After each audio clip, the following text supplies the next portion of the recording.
Hello, my name is Mary Morton and I'm on the board of the Marcus Oldham Foundation, and on behalf of the Chairman Anthony Baillieu, I would like to welcome you all here tonight, especially Barry Irvin, who's our guest speaker, who's the Chairman of Bega Cheese, distinguished guests, scholarship recipients, graduates, ladies and gentlemen, and anyone else who thinks that I haven't captured them in any of those categories. Welcome here tonight.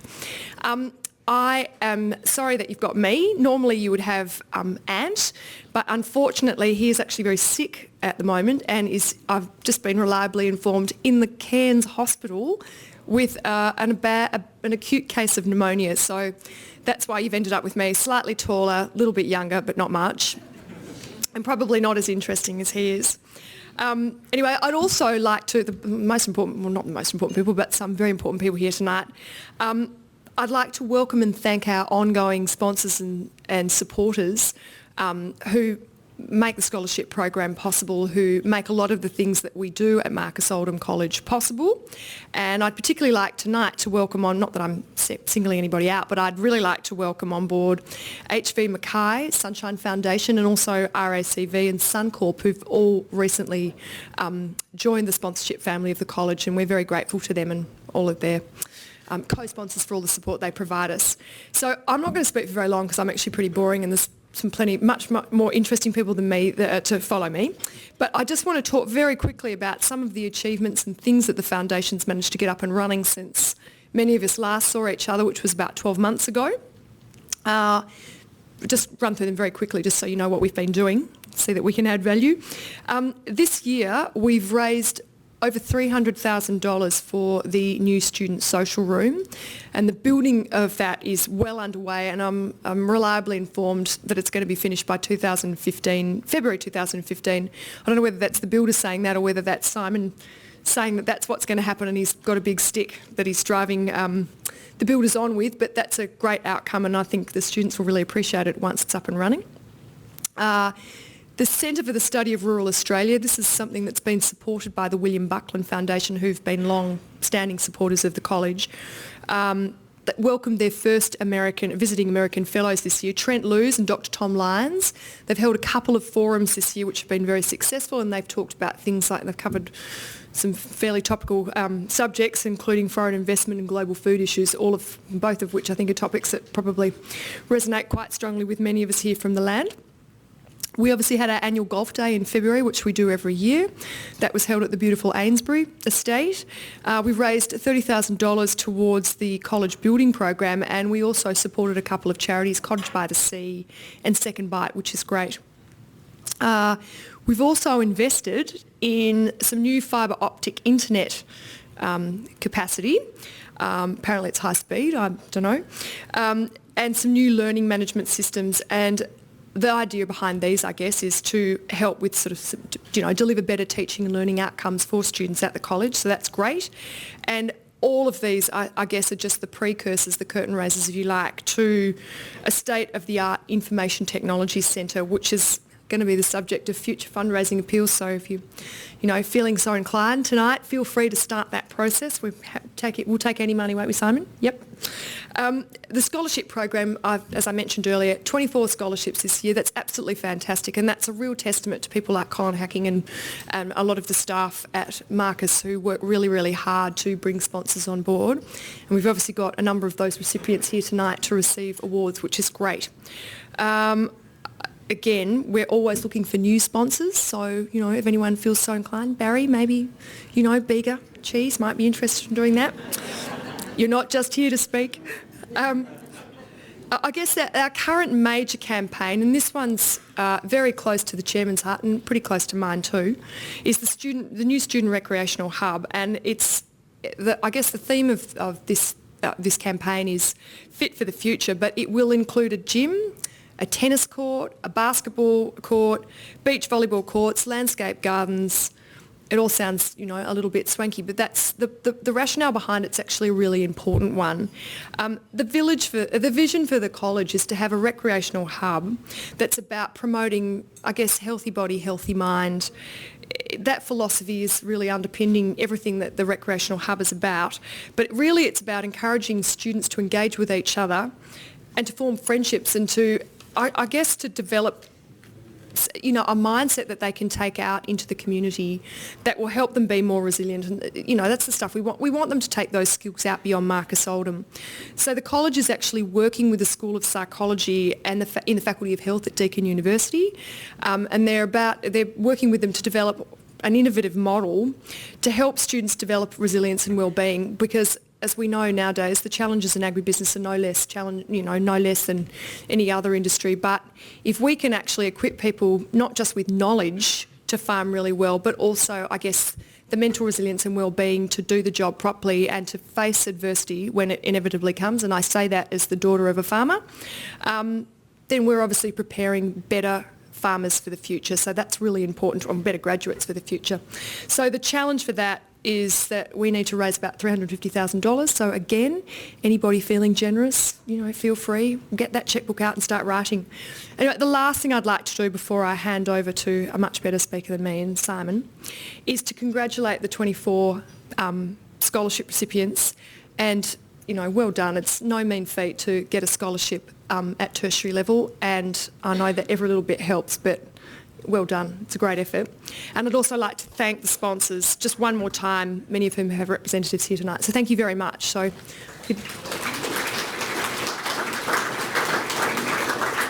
and now I'm going to hand over to the principal, Dr. Simon Livingston, and he will then introduce our guest speaker.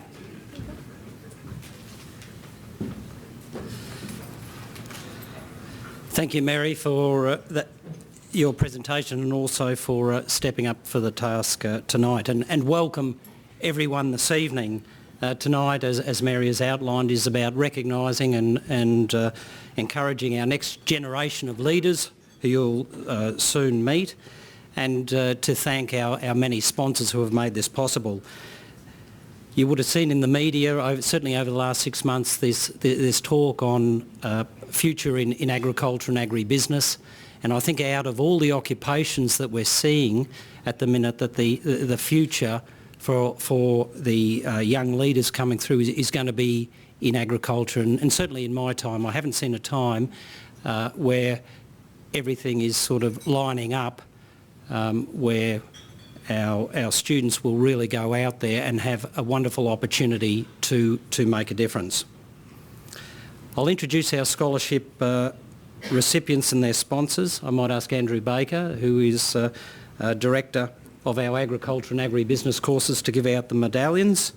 And the first is the Dr. Alistair Mackenzie Scholarship recipient is Josephine Webb, Urana, New South Wales.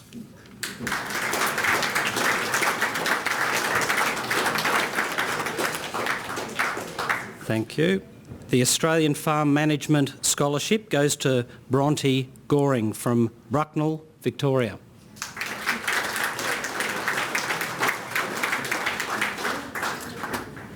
The Ingleby Farm Management Scholarship goes to Oliver Widor from Bellarive, Tasmania.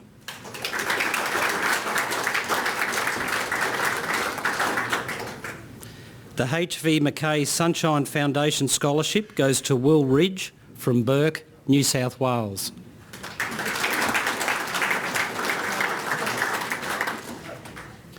The RC and EC Web Trust goes to Jonathan Waterhouse, Alexandra, Victoria.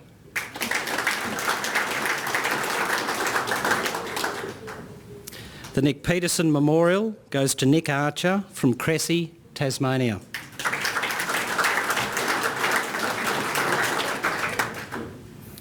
The Royal Agricultural Society of Victoria for Emerging Leaders Scholarship goes to Tom Upton from Wollora, Victoria.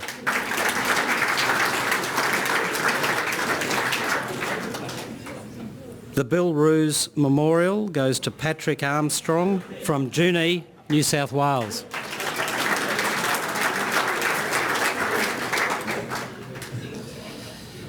The Agribusiness Scholarships. The Helen McPherson Smith Trust Women in Agriculture Scholarship is awarded to Paris Zilm from Warragul, Victoria. The MPH Agriculture Werribee Scholarship goes to Mark Griffin from Dunallen, Tasmania.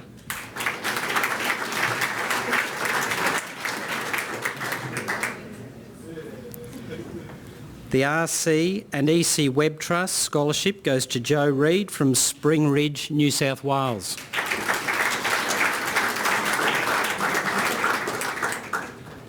The Warrakirri Agricultural Trust Scholarship goes to Ian Archer from Spring Ridge, New South Wales.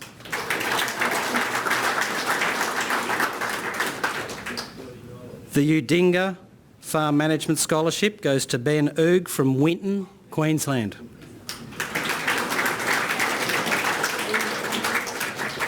The Hazeldean Livestock Production Scholarship goes to Dougal Kelly from Rugby in New South Wales.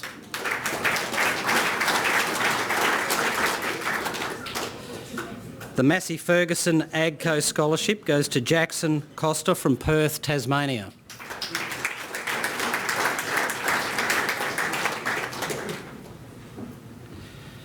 There are 3 HV Mckay Sunshine Foundation scholarships, the first being awarded to Heather Cameron from Morven in Queensland.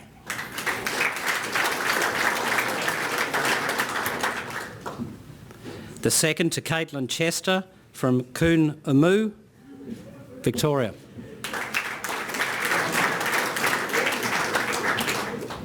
And the third to Lockie Lynch from Cloncurry, Queensland.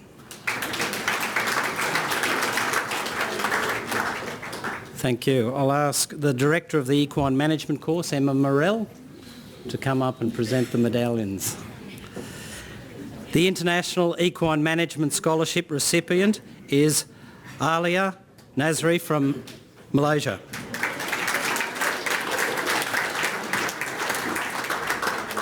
The Australian Stud Book Scholarship goes to Dom Roden from St Arnaud, Victoria.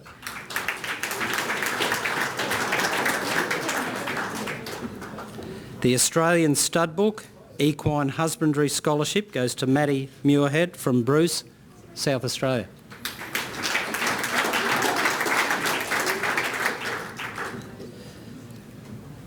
The Verback Animal Health Equine Management Scholarship goes to Jane Wilcox from Glenhaven, New South Wales.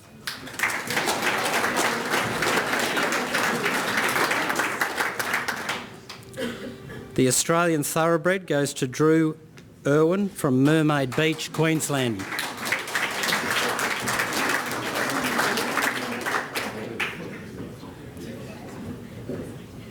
And the Australian Equestrian goes to Camilla LaVevry from Wahroonga, New South Wales.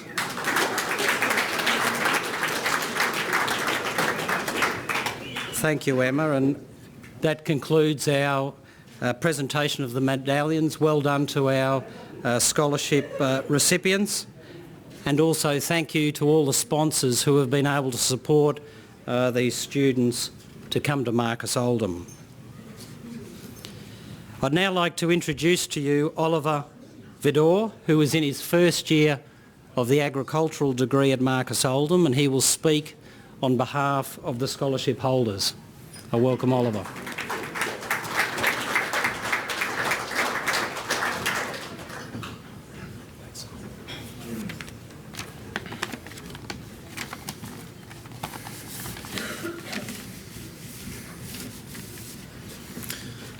Good evening, Mr Barry Irvin, AM, Dr Simon Livingston, Mr Anthony Baillieu, Marcus Oldham Council and Foundation, members, staff and guests.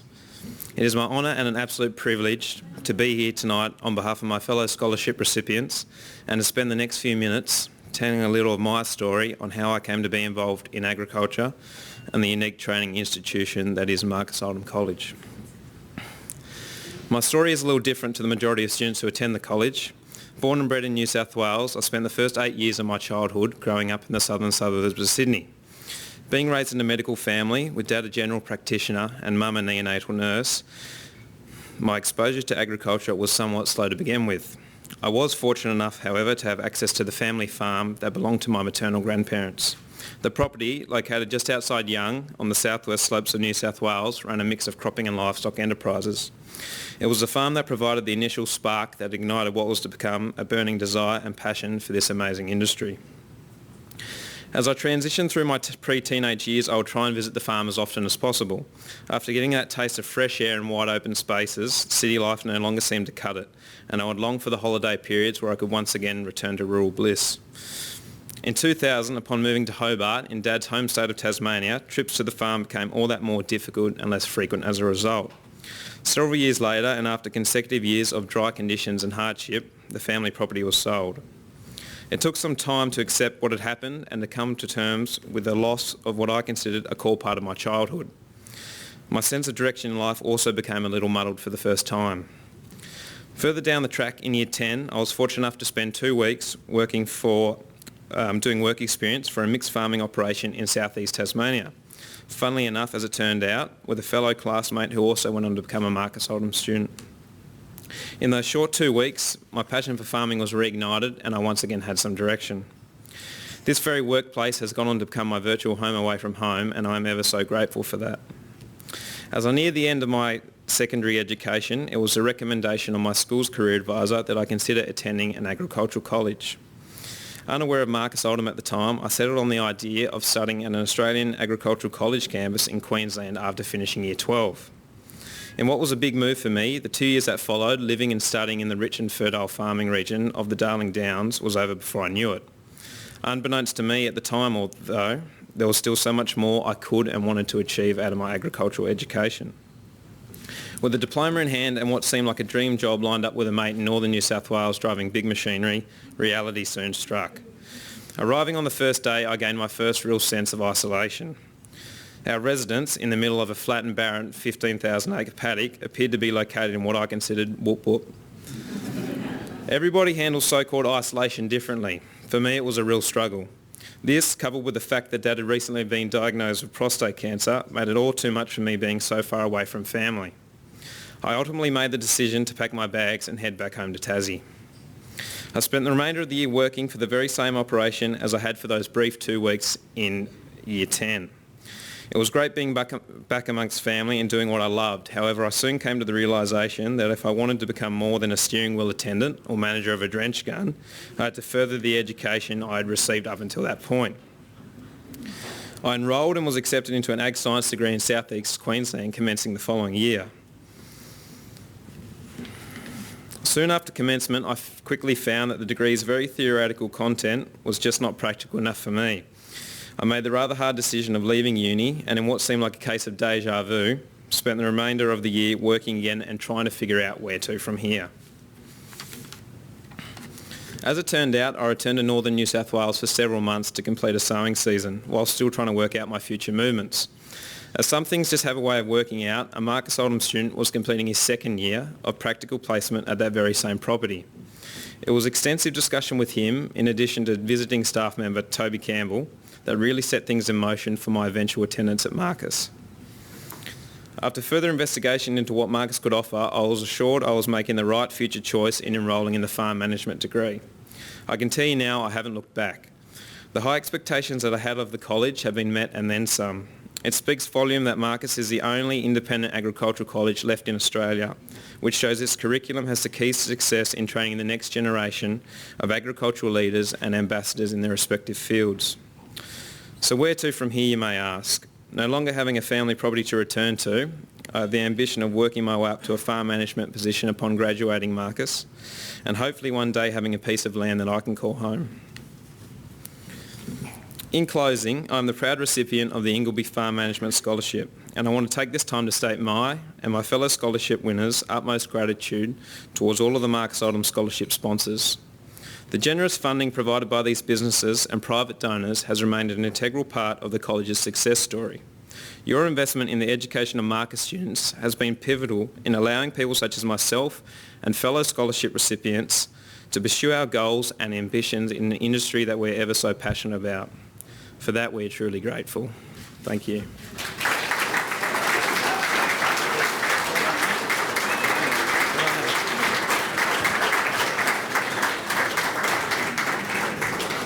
Thanks, Oliver. And I think Oliver's story is a bit typical of quite a few of our students who study agriculture and agribusiness. They've got that practical experience, but they're also keen to integrate that theory so that as future managers, leaders, whatever, that they can think strategically. Our speaker tonight is Barry Irvin, AM. Barry has been chairman of Bega Cheese since 2000. His leadership has seen Bega Cheese grow from a small regionally based dairy company to now one of the largest dairy companies in Australia, supplying product both domestically and around the world. Barry's depth of knowledge of the industry includes a significant understanding of the issues affecting Australian dairy farmers, the key investments required to meet changing consumer needs and the management of long-term customer relationships. In 2008, he was awarded a Member of the Order of Australia for contributions to children with disability and the Australian dairy industry. In 2009, Barry received the National Australia Bank Agribusiness Leader of the Year Award, acknowledging his contribution to agriculture. And in 2011, he was the recipient of the Rabobank Leadership Award. I welcome Barry Irvin.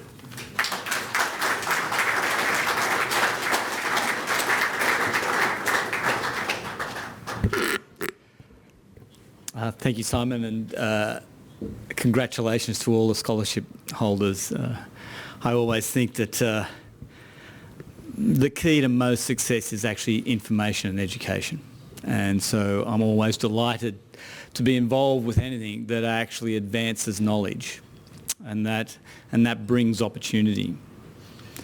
As much as people love to talk about things on a grand scale, I tend to think that it is the individual stories that actually make the difference. I will talk a little later perhaps about some of those, but I would say to all those that have received scholarships, one of the things that I have learnt in my time in leadership is that you need to be brave enough to share your dreams. And you equally need to be brave enough to share your fears. Because the interesting thing about human nature, the one thing that I am absolutely certain of in an uncertain world, is the vast majority of people want to help. The vast majority of people will listen carefully to what you said. And I sometimes, in a joking way, but believe me, it's true, people talk a lot about the success of Bega Cheese. The origins of that success was in fact me wandering around to all my competitors when I was given what a lot of people in the industry describe as a basket case, coming into deregulation, and I had the reins and I needed to work out what to do. I knew that the vast majority of the industry thought that Bega Cheese would last about another year or two. Beyond deregulation, it would disappear. So I actually went and talked to all my competitors, told them everything that was wrong with my business, told them everything that I was worried about. They did think that I was a little strange. Even though they thought I was a little strange, human nature is what it is. They could not help but come back to me and say, I've been thinking about that, I think there's a way around it. I've been thinking about that, I think there's an answer.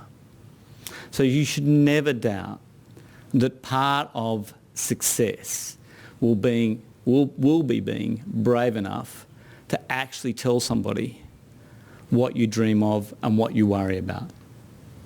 It is fine to say that what I dream of is that I'm going to run $1 billion business. Actually, once I got there, I said, no, I'm going to run a $2 billion business. And I'll say when I get there, it'll be a $5 billion business. And every time I say it, people will probably say, gee, that's a little bit arrogant. But they will, or a little bit crazy. It might be one or the other. But it is very important to think about. So my subject tonight is international investment in Australian agriculture. And I've thought about what I might say, and if I go to those individual stories and how important they are, and indeed what achievements can be made, I can't help but even begin this conversation by saying I had a really interesting chat with Mary tonight when I first arrived, and she said to me, look, don't talk to Simon about this. And I thought to myself, well, of course I won't, because I've only just met Simon, and so I thought, I won't talk about it, I will put it in my speech. Yeah, so apparently it was 1987, and Simon was the biggest rogue at Marcus Oldham that could ever be found. Mary knew this because she saw him in doing a fair bit of circle work, amongst other things, around the Marcus Oldham campus. But what it tells you is that sometimes you need a bit of roguery. You need a bit of willingness to test the boundaries, to see whether you can make things change. Because change is the one thing that we will definitely all live with. I like to talk about when I began my working life, which sadly is before most of the scholarship holders were born. But if I talk about that, it's in the early 1980s. And of course, in the early 1980s, we didn't have an internet. We did have mobile phones, but they were so heavy and so big that they weren't very mobile. We were seeing the emergence of the fax machine, which was pretty clever, trendy technology. I do remember being in Ireland and asking an Irish barman whether they had a fax machine. I was staying in this hotel and I needed to get something back to Australia. I said, do you have a fax machine? And he said, yes. And he said, where would you like to send the fax to? And I said, Australia. And he said, I don't know whether I could send it can send it that far. This wasn't meant to be a series of jokes, but the reality is that, of course, the early 1980s were very different to what we see now. We didn't have a number of things. We certainly didn't have reality television. So sometimes advances are good, sometimes they're not good. But when we stand here today, we've got the internet. We work 24 hours a day. We are linked to the world permanently. When we think about the sort of change, when we think that that fax machine is actually long ago obsolete, it's fairly amazing.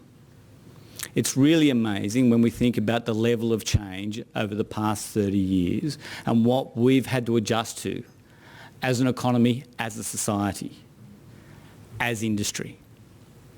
And the one thing that we know for sure is that the speed of that change will be even more rapid. So when you set your mind back, in the student's case to, let's say, 1990, doesn't matter whether it was 1990 or 1980, when you set your mind back and think about how much change we've gone through, the only thing that you know for sure is that the next 10 years will probably mirror the sort of change that happened in the last 30. And that's pretty astounding to think about. Why do I want to talk about that in terms of investment in agriculture? My mind works in strange ways. I'd like to talk about the Federation of Australia. So 100 years ago, 115 years ago, all the states thought it might be a good idea to actually form a country. Now, there was some challenges and there were some problems. Each state had tariffs. So an issue of free trade between states was a very big issue.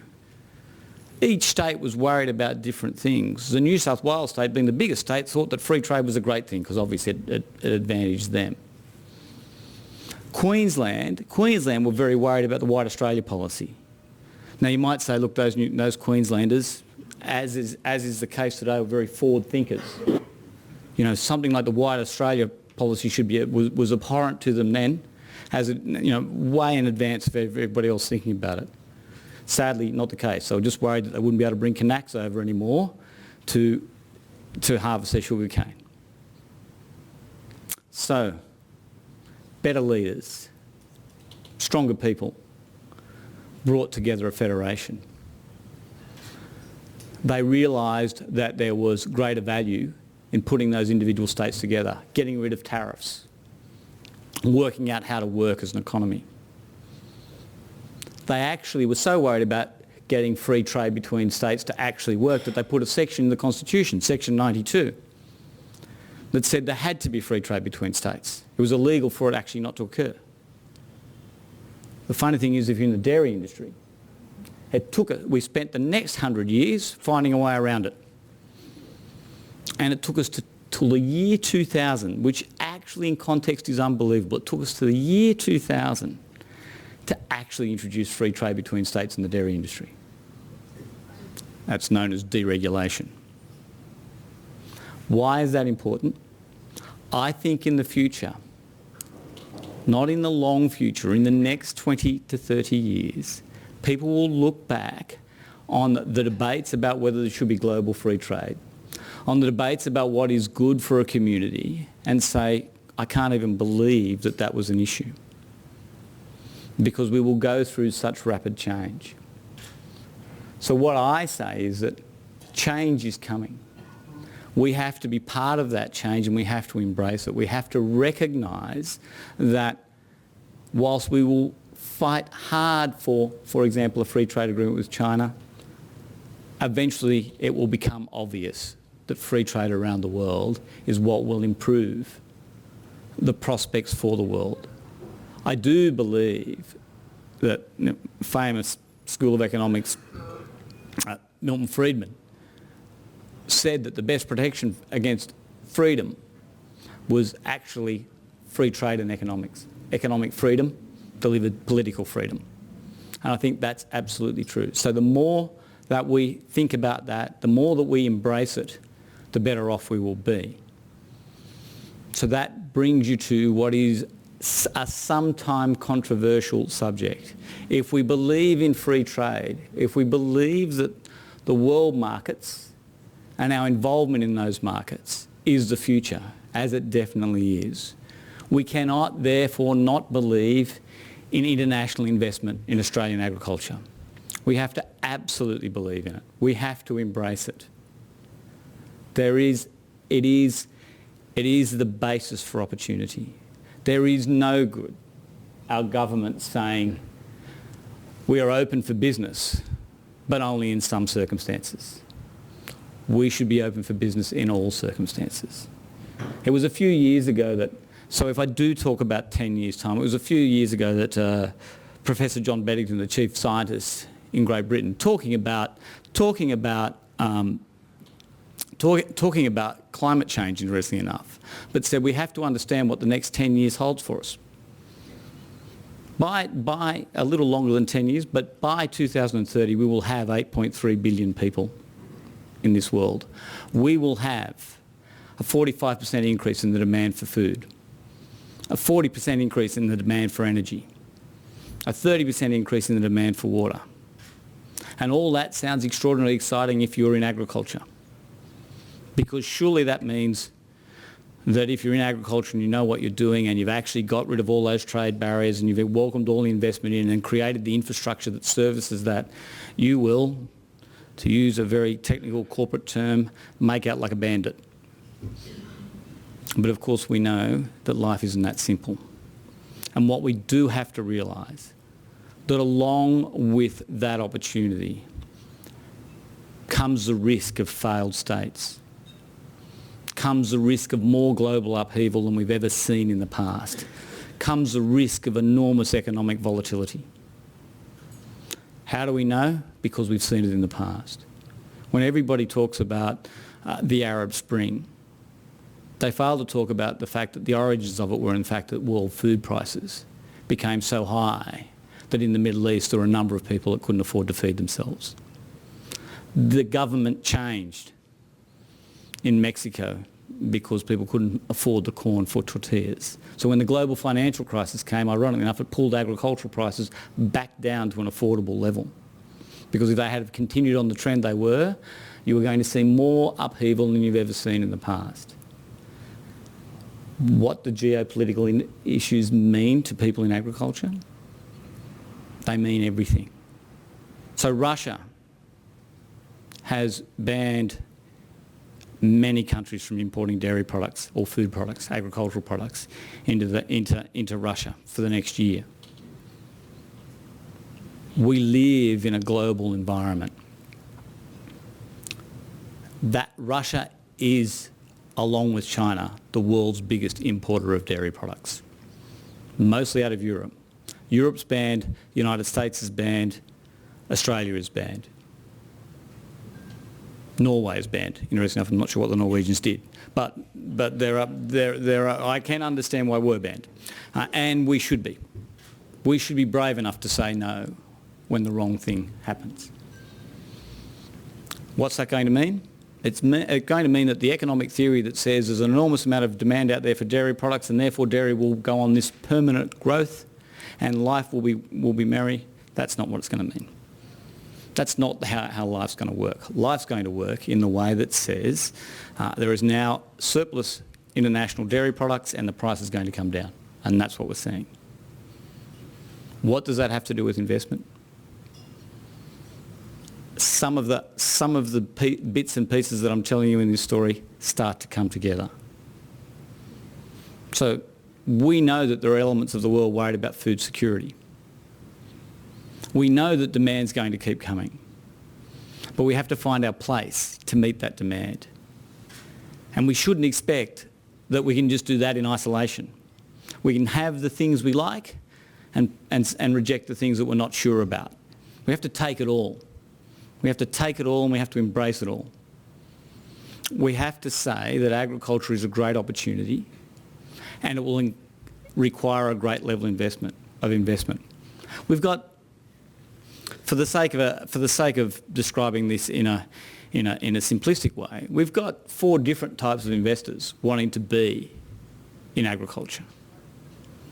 We've got the agricultural players. So I got into a pretty good battle last year with some Canadian friends of ours who wanted to buy Warrnambool cheese and butter, and so did I, and so did our friends from Murray Goulburn. So we had a good old battle, and the Canadians had more money, and they won the battle, and congratulations to them.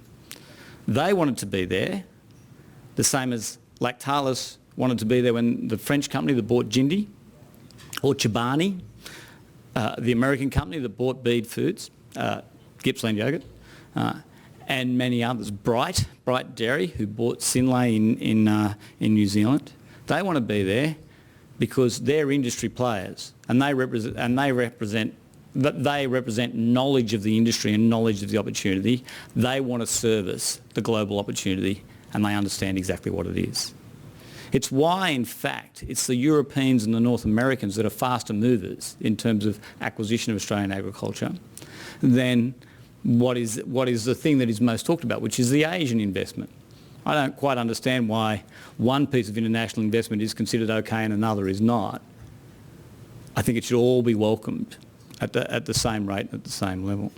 The other style of buyer is literally the people that aren't in ag but want to be in ag because they're listening and looking at all those statistics. So we've just had Cousins.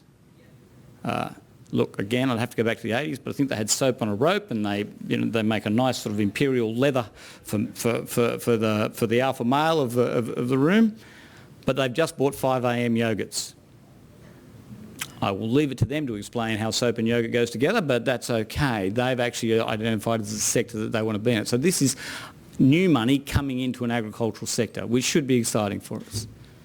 The other is the sovereign funds, so food security. Government money coming in to invest in agriculture to make sure that they've got the supply chain to feed their population, because the stuff that I was talking about earlier is a reality. A starving population delivers more instability than you can ever remember. So there's the sovereign funds in there. And then there's the long-dated investment. So the superannuation funds from around the world that are actually looking for defensive positions in key sectors. And suddenly they're looking in agriculture. They were just looking in timber at one stage, but they're looking in all agriculture. They're looking in dairy. They're looking everywhere. So we've got a whole series of people saying, we've got money and we want to invest. I'll tell you what the challenge is for Australian agriculture, indeed for the Australian government. It's not whether we take the investment or not, it's whether we're ready to take it. Because we should definitely take it.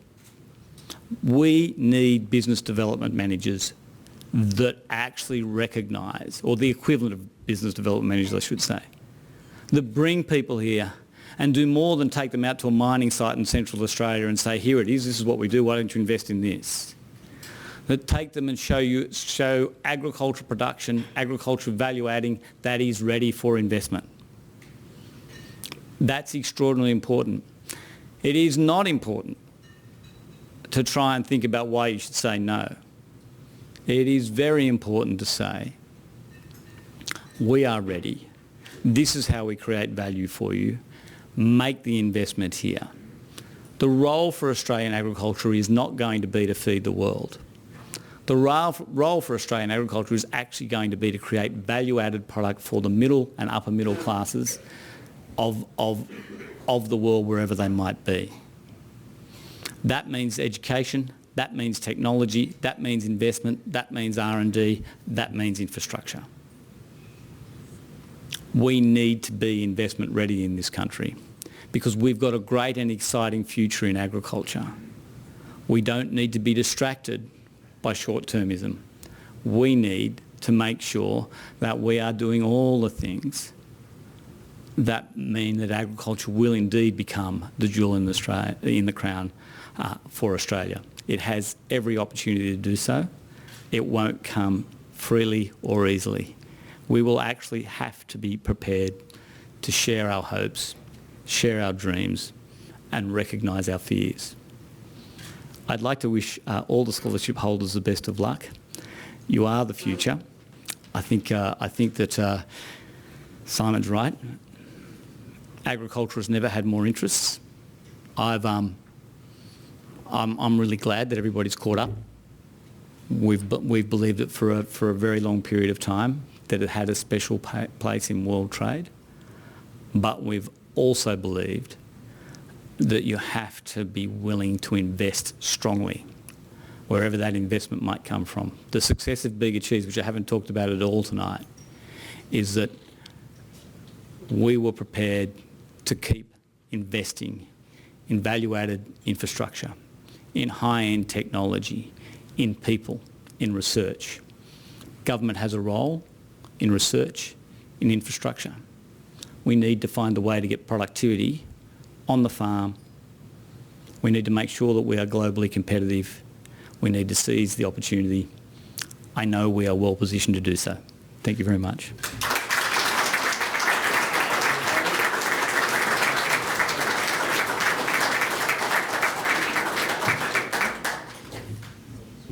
I think, Barry, you've painted a very good global picture of the world and agriculture and set some outlined some opportunities and obviously some challenges for our scholarship recipients. So on behalf of the college and the foundation and all our guests, thank you very much on this morning.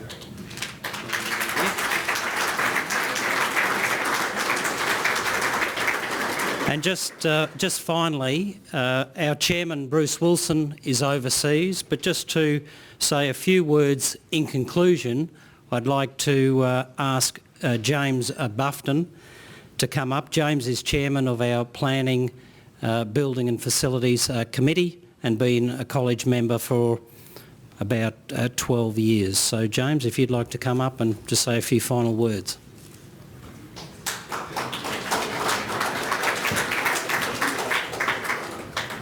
Thank you, Simon. Seeing as you've gone to the trouble of making a slide, I will take a few minutes to address you all. Thanks everyone for coming along, and thank you again for the foundation for putting on a magnificent evening yet again. It's certainly one of the highlights of the college year to have the function down here in Melbourne, and so fantastic to see so many friendly faces yet again. Can I suggest, Barry, there is another group of investors and they're sitting here in this room, or standing here in this room, and it's these young students here that stand in front of us. And for the 50 years prior to this, there's been other young investors come through Marcus Oldham, and I can tell you that I was lucky enough to host a case study of the first year agribusiness this year, and I can tell you some of the questions that came through made your head spin.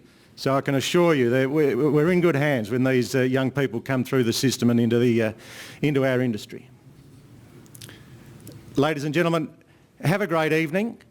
Thank you again for your kind support over many, many years, and we look forward to that continued relationship with you. As Mary has mentioned, and Simon, we've got a fantastic project that's growing out of the ground as we speak in the Recreational Hub, and it's all of the things that Mary explained. We might have the occasional sip in there every now and again too, so it'll be a multi-purpose function venue, so don't be afraid about that. Ladies and gentlemen, thank you for coming and have a wonderful evening. Thank you.